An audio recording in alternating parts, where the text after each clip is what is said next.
Hey, everybody. Welcome back to another episode of the Horse Geeks podcast, where we look at horses and riding from the inside out.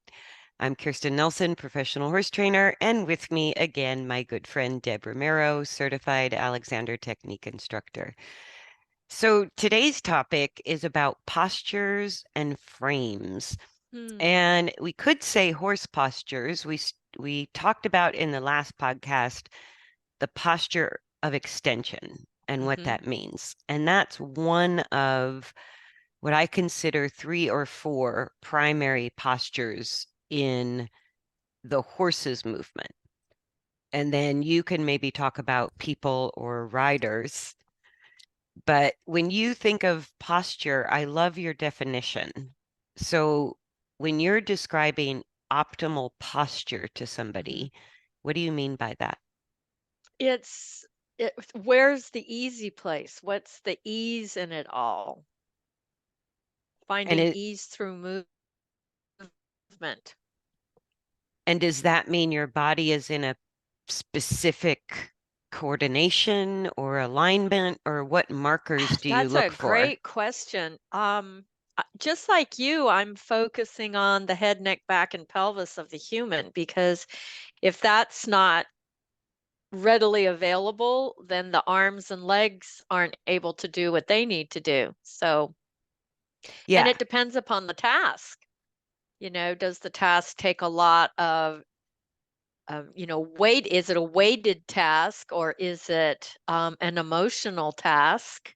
So all those things play out differently in the body. Yeah, and I think we've talked about this before. The only change of language I use with horses is the same skull, spine, pelvis, rib cage, the axial skeleton. If that's not stable, then the limbs can't move properly. You can never get a Right. length of stride or extra suspension, buoyancy, lightness to the movement through the legs because the midline of the horse is not stable or well coordinated. And to me, that's what determines different postures is sort of how is the spine functioning is going to change the overall posture of the horse. And Right. again, which posture we want or don't want is specific to the individual during different stages of Hmm. training, and even sort of somewhat specific to the sport. Mm. So, what does a frame mean to you, whether it's a person or a horse? Because we hear that a lot, like, Hmm. especially in the horse world, framing the horse into this square box or framing the horse into an elongated box, which is not entirely it's not entirely wrong. It's different, but to me, it's different than posture because we're looking at an external viewpoint of what we see Mm. versus an internal coordination of the movement. Like to me, That's that's a the good main way to put it. difference. Or for me, it's when I hear the word frame, that, like you said, is a square. It's to me, it means it's more static. It could Mm, have some holding in it, um, instead of just being completely open and available to do the task. yeah. And I think when people talk about horse balance, that the first thing they're picturing is a frame Mm. that traditionally we talk about framing a horse by driving the horse energetically forward from the leg into the resistance of the bit. And that somehow is supposed to create all that forward energy that then we contain on the front end and theoretically is supposed to create upward force, lift the spine. And I just think bodies are way too adaptable for something that simple to reliably work. So framing, It's not, framing is not self-carriage. I think that's what I want to say. yeah. And Yeah. to me, how the horse chooses to use the head and neck is the last piece of balance. Balance starts in the hindquarter and the back, from the saddle to the tail. And then the shoulders, the thoracic sling change, and then the head and neck Mm-hmm. use and position. So to me, it literally changes back to front. And when we talk about framing, the next word out of people's mouth or thing to talk about is getting the right headset, right? Getting the right rein contact, getting the right headset. And that instantly And leads into, leveraged devices, leveraged mm, bits, static rein lengths, and takes away the horse's ability to use the neck as a balancing mechanism. and it sounds like when you say it that way, it sounds like it's a destination or a place. Um, I I can think just it feel, is to people. I think when we talk about oh, you think, framing, oh, okay. I think it's literally sort Okay. of driving the hind end forward while we're pulling the front end backwards to squish the horse into this frame.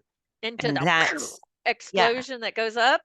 Well, that's theoretically what it's supposed to do, but a horse Right. a horse can easily be in the posture of extension and be in that Exactly. frame, Yeah. or be lifting the back and be in that frame. So the spine could be going down or up with the Hmm. horse visibly in the very same frame. That's how adaptable bodies are.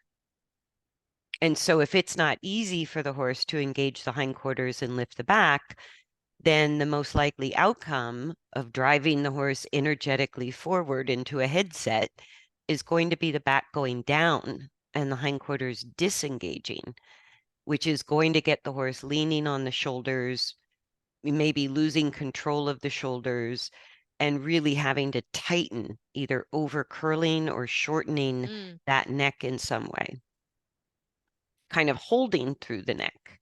Yeah. It to me, it all sounds like it's a place, and the body just is not that way. It's kind of like saying to balance, you have to be still. Well, not really, because to maintain balance, everything's got to be open and available and movable very minutely.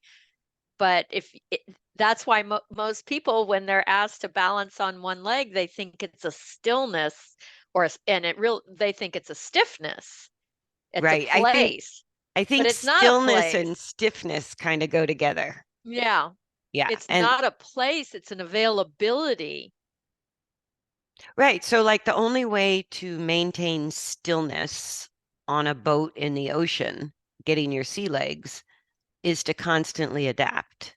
Right, to have all your joints open and available to move so that, and we've talked about physics, it's all about pure physics of keeping your center of mass over your feet. That's all the body really wants to do.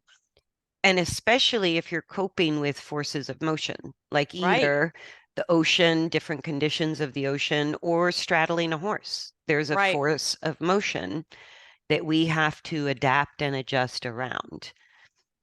Absolutely. So, like, to me, a rider's frame would be the shoulders back, heels down, or the sort of prevalent look depending on the sport, Well, that's true.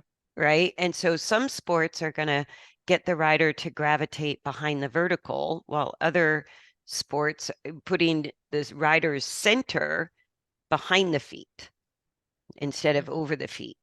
And other Right. sports are going to encourage the rider to be too far forward, where the center of mass is too far ahead of the feet. And either way, it's almost impossible to balance and adjust, which requires changes in muscle tone, because a rider trying to achieve a position or a frame Mhm. that's the look of the sport is going to be holding tension Yeah, in order to do that. And that's the same thing we sort of do to our horses, exactly. where, That's like, to me, posture, in order to maintain a still, upright posture on a boat or even straddling the back of a horse, I'm constantly shifting weight internally, changing muscle tone internally in order to keep my center over my feet. Yeah, I'm glad you brought it up a couple of times, the things about internally, because that's where it is. The balance isn't your arms and legs. It isn't what They're you look just like. it's it's the same with the horse. We're so drawn to visual, but it's really an inner kinesthetic relationship that Yes. matters the most to me anyway. That I have that organization within me to be able to do all those activities or barn chores or whatever and do it effectively and efficiently. And I think that's what, like, horse posture to me, when the spinal functions are changing, it's going to change how the legs are used and it's going to Hmm. change how the head and neck are used.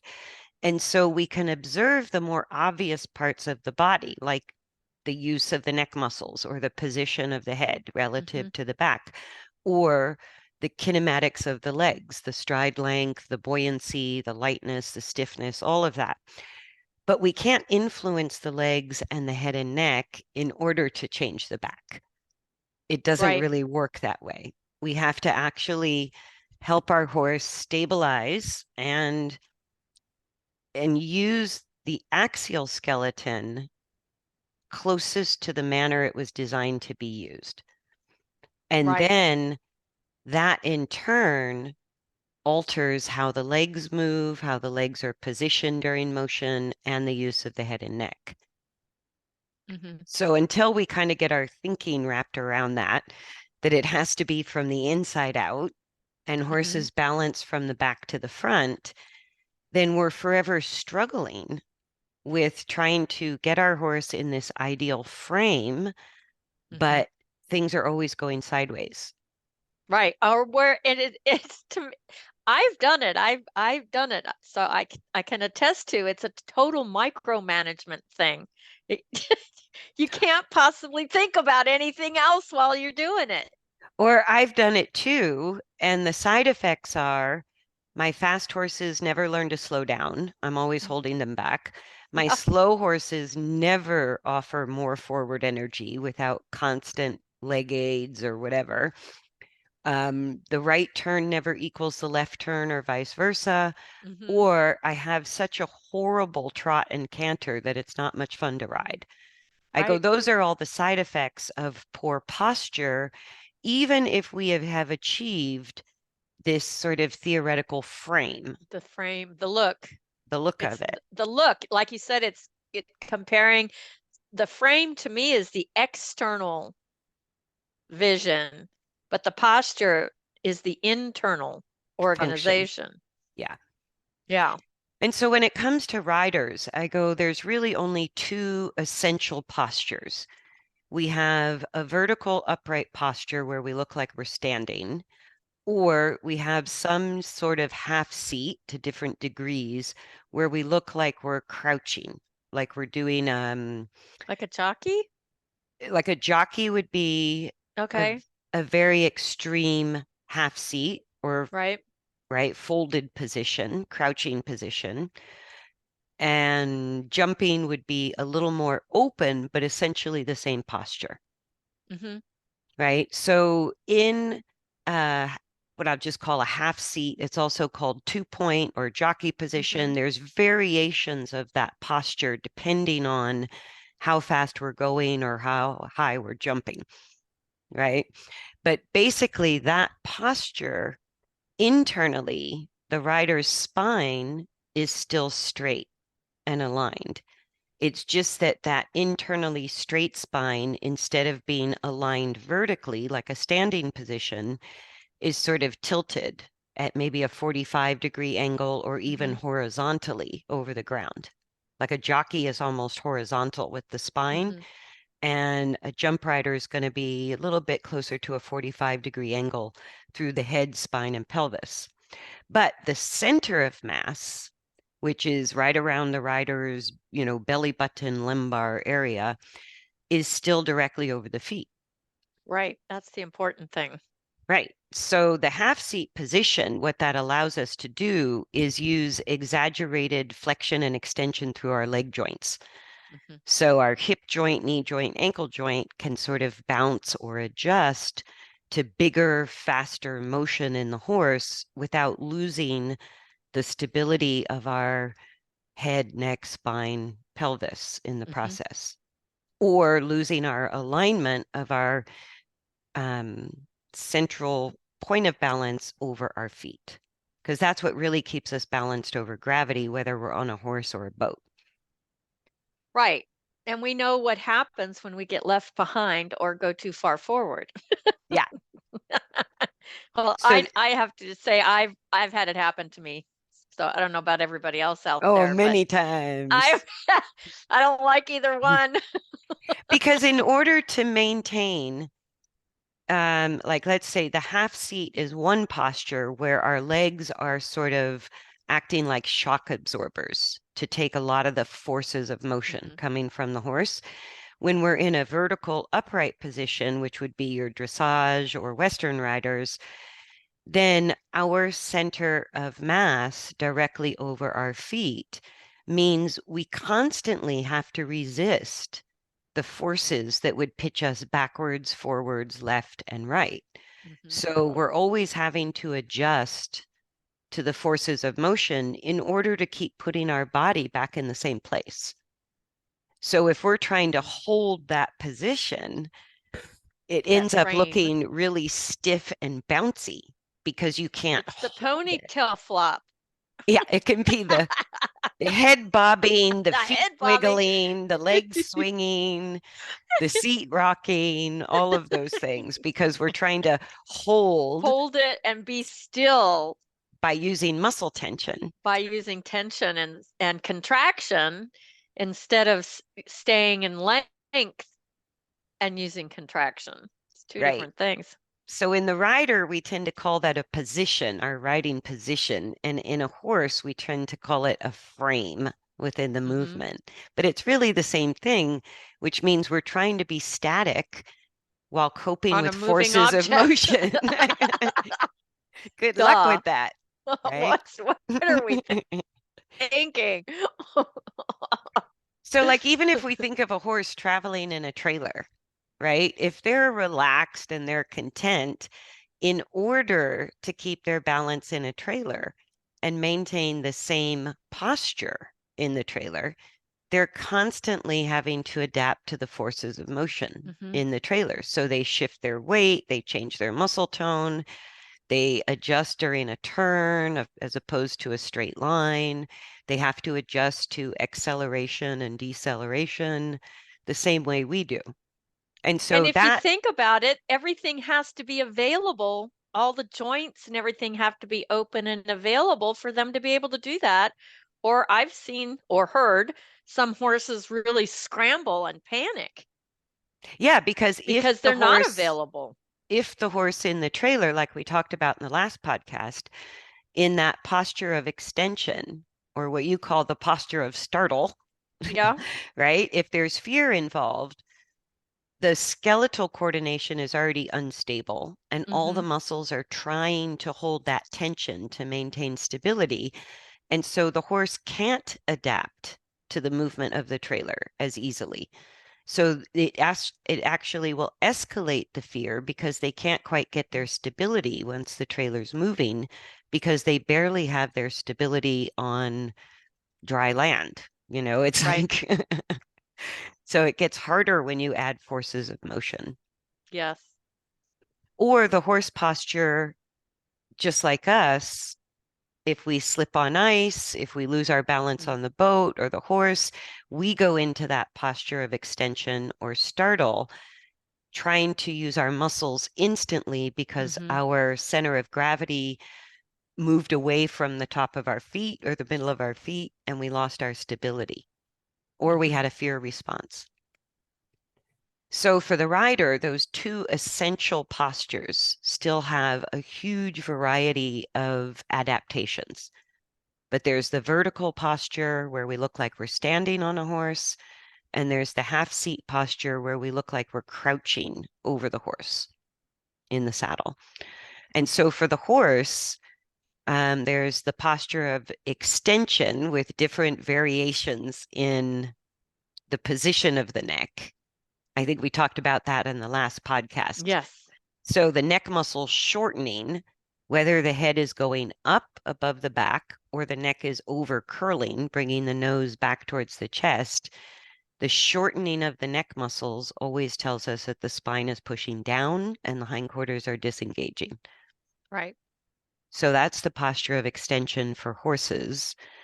And then really there's only the posture of long and low, Mhm. right? Where the head could be below the withers a little bit or all the way with the nose to the ground.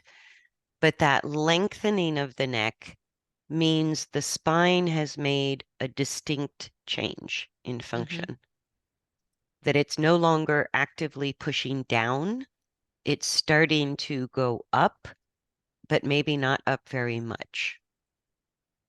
And the pelvis can begin rotating forward. But again, we're not going to get a lot of engagement with the nose on the ground or the head below the withers. So it's a second posture. So the first one I call the posture of extension. The second one, the posture of long and low. The third one is what I would consider basic balance. And the posture we see is roughly what we could call a long and level neck and Mhm. head alignment to the back and the croup. So instead of the head and neck going down towards the ground, as we increase hindquarter engagement and upward direction of the spine, that's what elevates the long neck to bring the pole up level with the withers or above. So basic balance to me is a long and level posture, where high balance is actually not that big of a transition from basic balance. Mm. It's just more spinal flexion upward, more engagement, and that use of the back and hindquarters is not only elevating the pole and the whole neck, it's elevating the front of the horse. So the whole Right. It's pretty thorax, dynamic. Yep. yeah, the whole thorax, the whole front end of the horse is starting to come up level with the back end.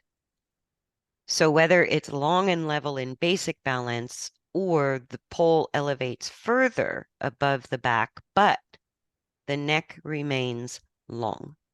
Yeah. That's what I would consider the posture of high balance or a Mhm. collected frame if we were going to put it in those terms. So to me, you can't get the length of neck if you're driving your horse forward energetically into a rein resistance of some sort. It just reminds me of an accordion getting smaller and smaller. Yeah, I, because in Alexander terms, you use directions all the time. mhm. Yeah. So give me the little mantra. What is it you always say? I can't. I have a lot of them. No, the one that was like in all the old books, the head forward and Oh, head away. forward and up, back lengthening and widening, knees forward and away. That's That's it. all the very original Alexander terminology. Yeah, and the point of reference for the head forward and up is the crown, not the chin. That's true. Yes. Yeah. So the crown of our head forward and up, the Hmm. back lengthening and widening, Widening, and knees then forward and away. knees forward and away is sort of letting our legs carry us or help us balance with our torso in the best possible posture. Hmm. Yeah, and I love that little mantra or saying or whatever. I've heard it a million times. And it made me think about the horse because so many people are thinking in terms of frame, driving the horse forward and bringing the horse back. Mm. And the energy of the hind Mm. legs. So the horse's hind legs generate the forward thrust of motion, but that thrust has to go through the pelvis and sacrum, through the spine, be stabilized with the braking use of the body or with some resistance. Otherwise, that forward force pushes the horse's body weight forward and down to the front legs. Right. So when the back is lifting, the muscles of the back and hindquarter are resisting the thrust of the forward force, but the energy is still moving forward and through. So Mhm. the horse's head, just like our head, the pole or the crown of the horse's head should be always moving up and forward, not back and down, or not over Exactly. curled Or backwards. not over, yeah, curled. Yeah. Yeah. And it's a freedom and availability that is there. It's very light. It's very easy. Yeah. That's how I've heard people describe it. Sometimes it's hard to put into words what it feels like. And ironically to me, one of the biggest complaints I hear from dressage riders who have been really working hard to do this traditional frame, driving the horse energetically forward and resisting or lifting through the reins. And the number one side effect of that is the horses lose forward. They just Yeah. don't want to go forward anymore because they push forward, meet with that resistance in around their head and neck, which is a highly mobile part of their body. Hmm. And it's so uncomfortable. They literally feel as squished as they look. And so they go, why put any effort into going forward? Hmm. And they lose forward. Where if we're really gymnasticizing the horse and balancing the posture correctly, the forward impulse increases, even with horses that we would typically call lazy or resistant or whatever. It's like they're just uncomfortable going Right. forward. So why would they? And as soon as we help stabilize the back and hindquarter, the forward impulse comes back. The horse's desire to move energetically forward comes back. That's the power of understanding posture, I think, versus frames. Right. We get And with better. with that posture, that healthy posture, you don't need gadgets. No, the gadgets work against you. Yeah, you don't need any, because the availability is just there and it just keeps snowballing and moving forward and up.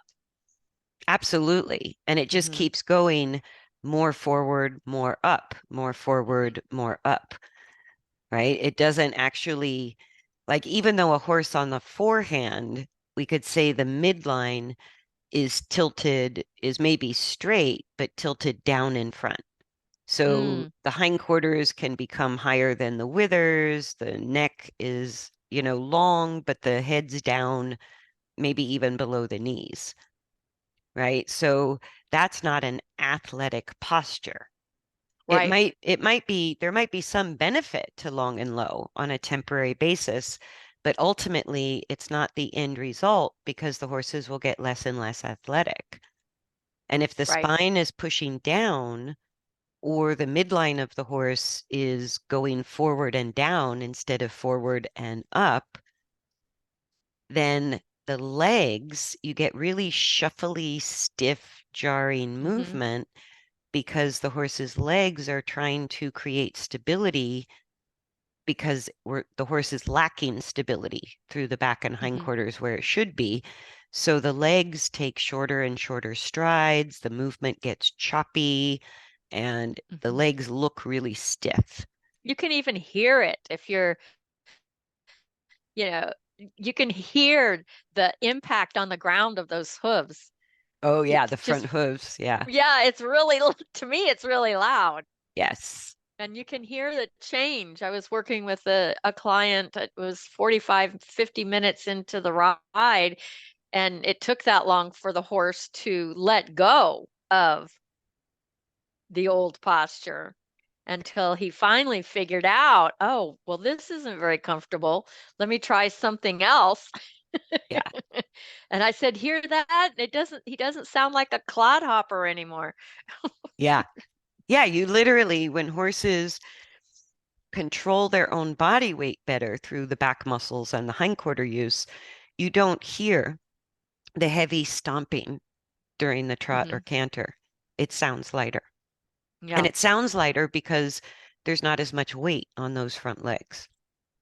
Yeah. So I don't think there's anything wrong with the posture of extension temporarily. It's going to happen when a horse It's gets scared availability. Yeah. or Hmm. unstable, right? And I don't Right. think there's anything wrong with the posture of long and low. There can be some benefits to it unless we think that's the end goal. And that has become a little bit of a fashion in some Yeah. Western riding and some hunter riding, Hmm. that the longer the neck is or the lower the head is, the better. Where years back, the posture of basic balance, which is more of a long and level head neck alignment to the back, that does make for an easy pleasure ride, Hmm. right? So in hunter, where you're doing, 8 easy fences in the same rhythm of canter, that long and level posture is at least a balanced posture. And the same Hmm. in Western, right? Where the horse can be slow and controlled and smooth to ride in that long and level posture of what I would call basic balance. But if we're looking for this lower and lower head and neck position, or that roll cur where we have the neck overly Mm. flexed and the chin, the horse's nose tucked backwards, you're decreasing athletic ability with every ride. You're Yeah. it just isn't going to make a more athletic horse or a sound horse over A time. sound. Yeah. Over time, some things, Mhm. and it's usually the legs that you see it first. When I think we've talked about it before, it's going on long before we see a lameness. Yeah, or the It's been first pathology is often navicular, ring bone, side mm, bone, arthritis in the knees, arthritis in the hocks. That right, that kind of stuff tells us that we don't have a healthy posture in our daily work. And to me, the minimum requirement for healthy posture is that long and level basic balance.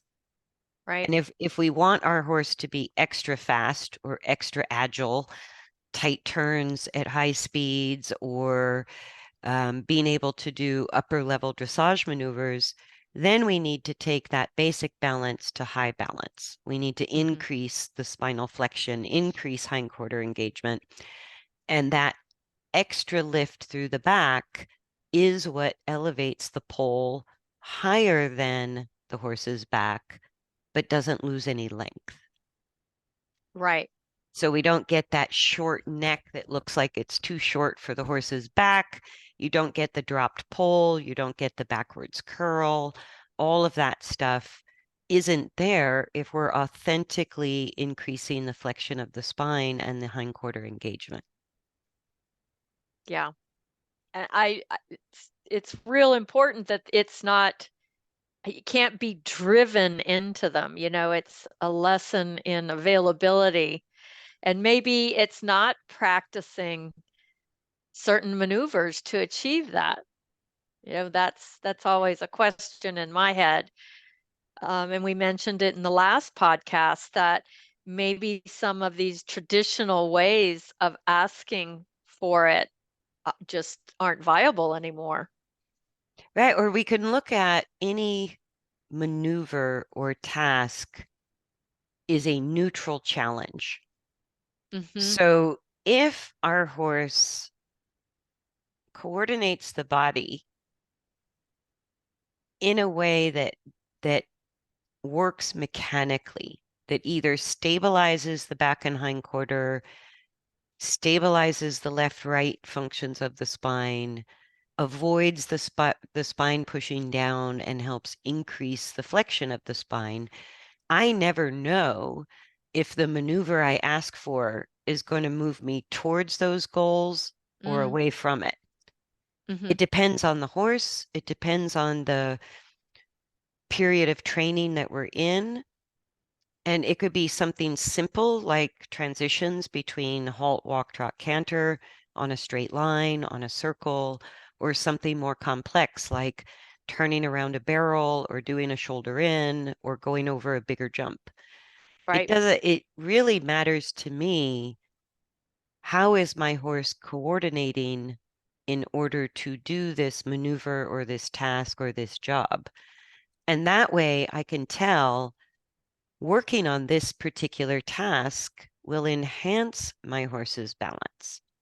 Right. But working on the same task with a different horse might actually take my horse away from Mm-hmm. balance and Mm-hmm. cause extension, the posture of extension, or more compensation, or create more stress in the body. So it's not whether or not we ask our horse to do a particular thing, it's whether or not we pay attention to how our horse is doing it. Oh, that's welcome to the Alexander world. Yes, exactly. Because the tasks are all the same. We all open doors, we all eat, we all brush our teeth. We all get in and out of chairs, We get in and out of chairs. It's how are we doing that? right? And we all walk and chew gum at the same time. So, Sometimes. yeah. Yeah. And that's all that I would like to bring to people's awareness with horses, that it's the use of the body during the challenge that either strengthens the body or weakens the Hmm. body. And, Right. and it's not going to be neutral. Depending on No, how our horse does it, we're actively weakening our horse's best coordination and athletic ability and soundness, or we're gaining athletic ability and improving the chances of soundness and having a happier horse if we're for the paying long term. attention. Yeah. Yeah. It's actually how I overcome behavioral issues very quickly. Like to me, the behavior is always going to be tied into the most prevalent posture. And like I said in the last podcast, always find a prevalence or a habit of the horse moving in the posture of extension whenever somebody comes to me with, moderate to severe behavioral issues, Hmm. quote unquote. So it's physiologically, those things kind of go together. Yeah. And when I hear from somebody, oh, my horse has a high neck set, I can't get long and low under saddle, I'm like, really? Like your horse, Interesting. like to Well, what me, about, so you you're, brought that up. What about like a Frisian? yeah, or a I draft horse or a saddlebred or an Arabian. I go, all of, I hear that from those You hear it a type lot. of horse owners. And I have to laugh because I go, what you're essentially telling me is that it's not possible for your horse to graze. Good Like point. if your horse can eat grass, even with a high neck set conformationally, your horse can change posture Hmm. from this high short neck use into long and low in order to eat hay off the ground, graze, or even eat out of a bucket. I go, so of course it's possible. It's just maybe hard to get under saddle. It's not easy Yeah. for the horse for multiple reasons, but that's sort of like, it just sounds like people will tell it to me in the tone of voice like, oh, it's just not possible. My horse has a high neck set. End of And story. I hear that about people, when they come in and start listing, oh, I I've have got this problem. scoliosis, I've Yeah. got one leg shorter than the other, and all this. And I always say, well, is that really true? Let's take a look at that. Well, and I go, it might very well be entirely true, but that doesn't mean you can't balance. Right, It with what doesn't you mean you have. you can't Exactly. alter your posture with what you have. Hmm. No matter what you have, changing posture is possible for all bodies unless we're literally as a human locked into a frame like a wheelchair or a brace Hmm. that doesn't allow us to alter our posture. right? Right. That would be really putting a human body in a frame, literally. Mm-hmm. But even within that, like I love the whole advent of chair yoga for older people. I love chair yoga. I know. And so It's I go, great. it's awesome because with the support of the chair, little by little, changing the posture, changing the use, changing the coordination of the body for better health doesn't mean we have to be super athletes Or it has to be hard. or that it has to be hard. Yeah. And I love it because the effects of what seems like very easy, very minimal work are astounding. Yeah. And that's what I find when I help horses change their posture from, say, the posture of extension, even to the posture of long and low. That's a global change through every muscle, tendon, ligament, joint, spine, leg use of the entire body. Right. Everything changes with that massive postural change. And then coming into the posture of basic balance means the movement is entirely different. Yeah. The speed adjustments are easy. Our horse is now both self-propelled and self-controlled in speed. Yeah. Steering is easy. Left and right are equal. Rein contact is light. The head and neck are steady, not always going up, down, up, down. Right. Oh, and that's something I meant to say earlier. So it might be a sidebar at this point. But the tricky part of understanding the importance of the horse's head and neck use is that the skull and the bones of the neck, the cervical spine, are part of our horse's axial skeleton. So helping our horse stabilize the neck left to right is part of helping the horse achieve balance almost all the time because the neck is very mobile. But if the cervical spine is out of line with the thoracolumbar spine, the whole axial skeleton is compromised. Right. So keeping the head straight in front of the withers and the neck straight in front of our seat bones is part of stabilizing the axial skeleton for the horse. But at the same time, horses also use their neck as sort of a counterbalance when they lose stability through the back and hindquarters. Mm. So the horse's neck bending left or right is not something I ever want because it throws off the balance of the whole axial skeleton.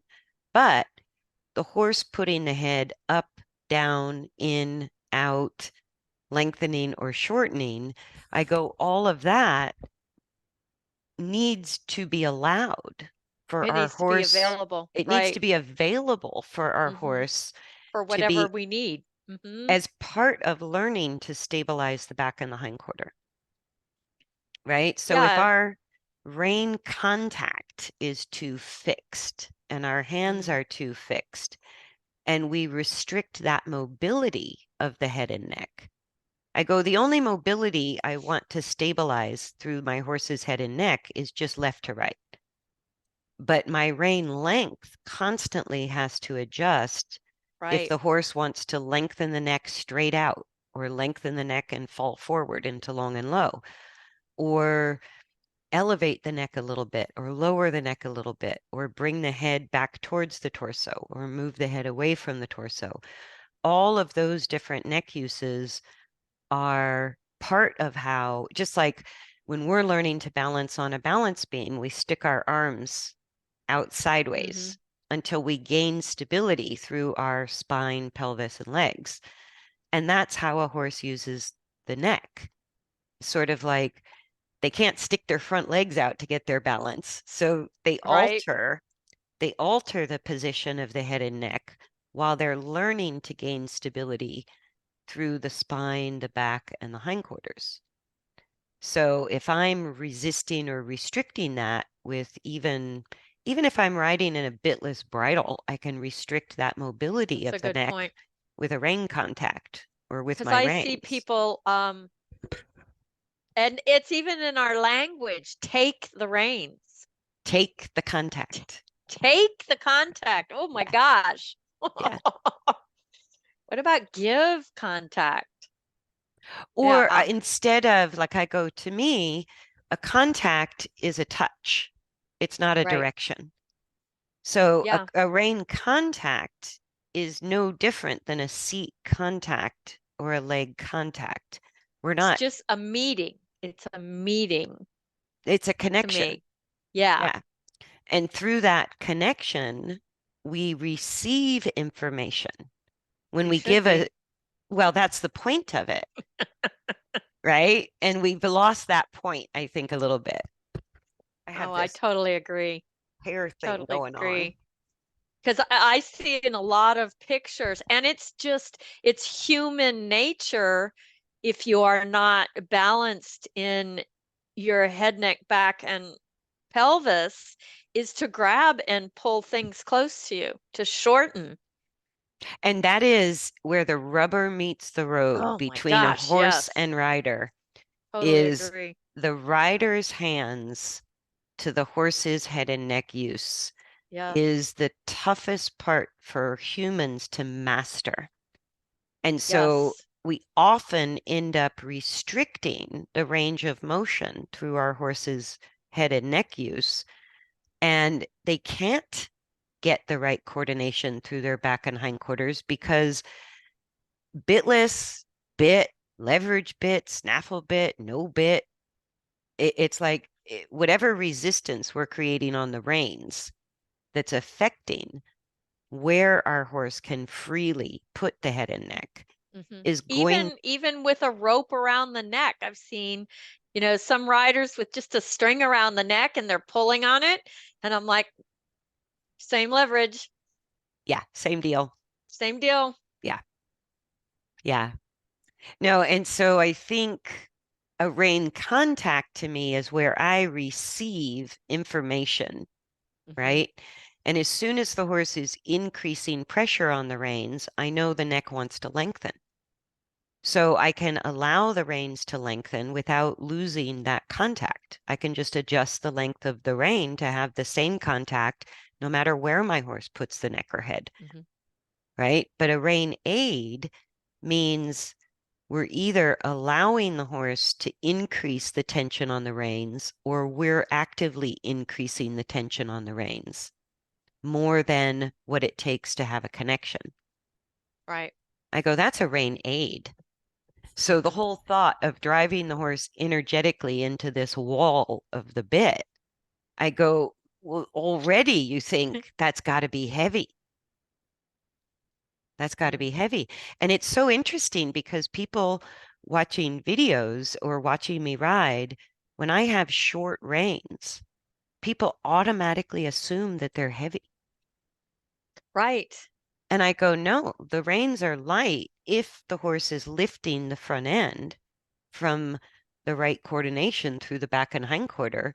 As the whole front end or front of the thorax comes up and the neck elevates, I can have very short reins with a very light contact because the Hmm. horse is carrying its own and managing its own body weight, Right. right? So there's still this horrible concept out there that we need a heavy rein contact in order to lift the front end. And I go, no, Right. that's the horse's job. Yeah. It's not our job to Quit lift the front end. micromanaging. It doesn't work. Well, when we do that, the horse typically will just make themselves crooked and kind of pop out the side door Pop out the or side or drop the back or, resist going forward yep. or become unstable and then it just kind of goes on a downward spiral. But I think allowing, like, you guys at home listening to the podcast can play with this.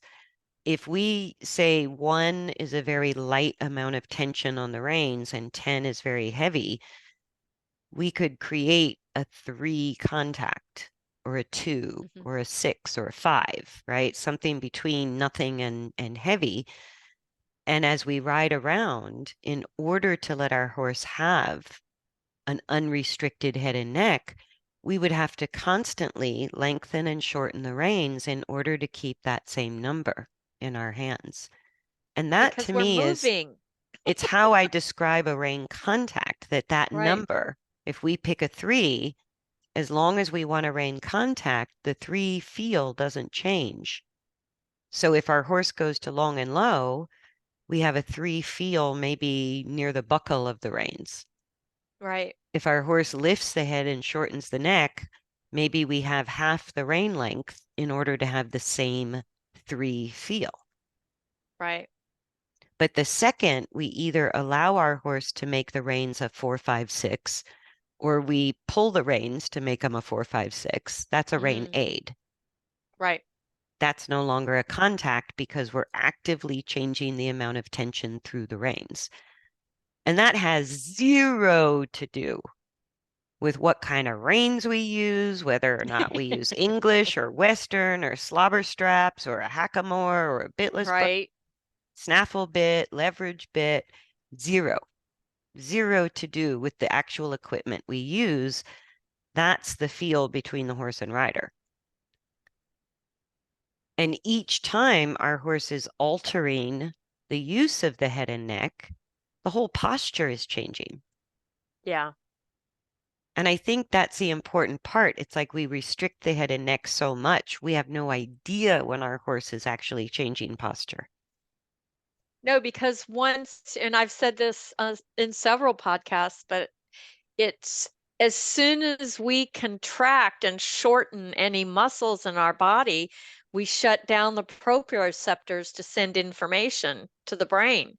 So if we're pulling and clenching, we can't hear anything. Yeah, which means we can't feel it. Exactly. And that's another really common phrase I hear out of riders' mouth is, I don't have any feel. I can't feel what my instructor's talking about. I have no idea Especially, what my horse's back is doing. I don't know where the legs or the feet are. I can't feel the hmm hind legs, and why is my horse always heavy on the right rein and never on the left rein? That's maybe the one thing they are aware of feeling. But I go, okay, so as you stabilize your own body and release excess muscle tension in your own body, what do you feel? Right? Because we're going to feel something while we're up there and movement is going on. sometimes it's kind of scary too when we let go, and I'm sure it is for horses too. Yeah. It's like, whoa, I've never been here before. There's a lot going on. I've just tuned out.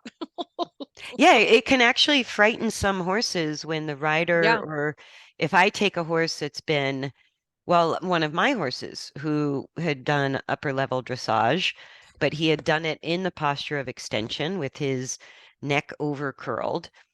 And if I had any rein contact, he automatically put his head and neck in that position.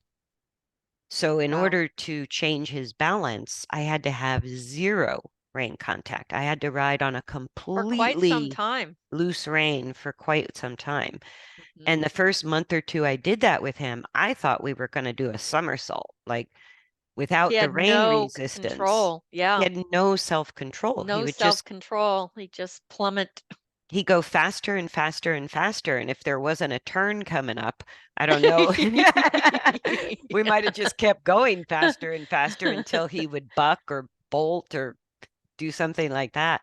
But it was shocking that a horse ridden at that level had no self-control No without self-carriage. No. without the rein resistance. Sad. And he kept looking for it, right? And so I thought, well, maybe I should ride him in a double bridle with more leverage. That's what he's used to. It was worse in a double bridle than it was in a snaffle. I bet.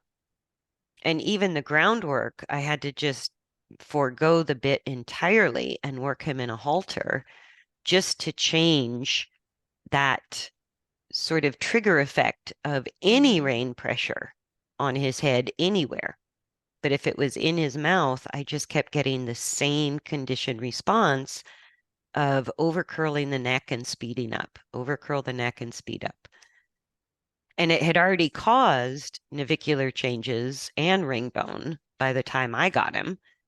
So trying to alleviate that lameness, I go, we're going to have to get kind of creative here because the reins Right. are completely acting against any possible change. I can't Right. get any change in his posture as long as the reins keep triggering that effect. but it was because his back and hindquarters were so unstable. Yeah. And as we retrained the coordination, stabilizing the back and hindquarters, got him better from the saddle to the tail, he now lengthens into the reins and he takes the rein contact because he's ready. That's where Nice. his neck goes. So that's actually the very last piece of the puzzle for him is to not get triggered by any feel of rein contact. Right. And it has to be barely a one or two. Anything heavy and it's like, whoa, we're right back to where we started. Wow. But it's great. It's entirely possible to do that without rein resistance at all. And he's kind of a working example of that. And same with your big mare, your mare that had neck issues and neck Mm. arthritis. Yeah. All of her training had to be done without Totally rein redo, resistance. Yes. rethink. Yeah. Yeah. There Well, I'll are have other to ways to get update you there. on that. We were playing with different ways to take x-rays with Dr. Hancock. So we reshot some x-rays of her neck. I'd be real curious for Dr. Hancock to give me some feedback on, has there been any changes in her neck? Oh, yeah. Because you have, Yeah. I think the x-rays from last time are like Yeah. 7 or 8 years old now. At least that, yeah. And I Yeah. got them sent up to Dr. Hancock. So hopefully within the next month we'll get together and be able to make some comparisons just for fun to see.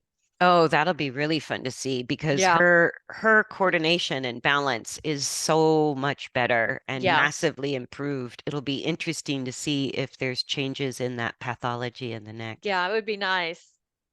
Yeah. All right, we can wrap it up there.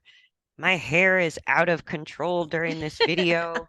I keep getting a little alfalfa tuft on the top of my head.